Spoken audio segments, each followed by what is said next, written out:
Pakistan peoples party जो में तासीस ऐं शहीद भुट्टन जूं यादूं रिपोर्ट मंज़ूर कालरो।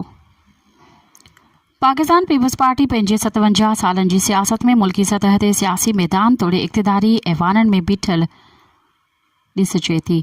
पीपल्स पार्टी पंहिंजी अवामी सियासत सबबि मुनज़्ज़म थी करे झर झंग पंहिंजो वजूद न फ़क़ति क़ाइमु कयो पर उनखे मञराइण में बि कामयाबी माणियूं।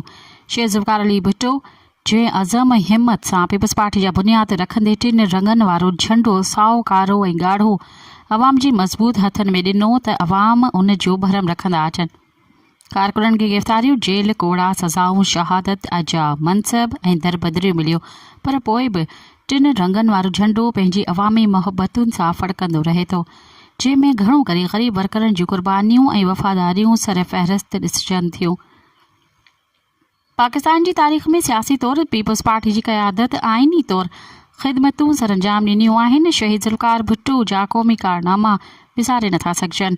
खेसि इक़्तिदार तां न फ़क़ति हटायो वियो पर उनखे सज़ा मौत जी सज़ा ॿुधाई वई। उन बाद पीपल्स पार्टी जे लीडर मोहतरमा बेनज़ीर जहिड़ी आलिमी अॻवान पाण पीपीए जो वाॻू संभालींदे पाकिस्तान जी तरक़ी ऐं हिफ़ाज़त लाइ ख़ासि फ़र्ज़ अदा कया, पर पोइ बि साज़िशुनि ऐं चालबाज़ियुनि जा सिलसिला न रुकिया ऐं उन ख़िलाफ़ बि पर्दे पोयां मुख़ालिफ़तूं ऐं साज़िशूं रहियूं, जिन जो अंत मोहतरमा बेनज़ीर जे टारगेट कयल ॾुखोईंदड़ ख़ूनत थियो।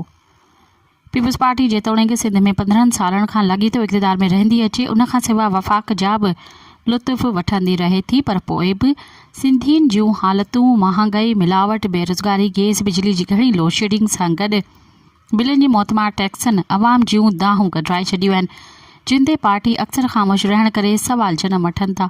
अहिड़े वक़्त में सिंध दरिया मथां 6 कैनाल जोड़ाइण वारी ॾाढाईअ ते सिंधी अवाम में सख़्तु कावड़ जा अहसास करणु निहायती ज़रूरी सम्झियो वञे थो। मुल्की सतह जे पीपल्स पार्टी जॾहिं जो में तासीस मल्हाए रही आहे, तॾहिं हिन पार्टी जो आला क़यादत तोड़े सिंध जी सूबाई हुकूमत खे अवामी मुतालबनि खे मुल्की मफ़ादनि ख़ातिर महसूस करणु घुरिजे।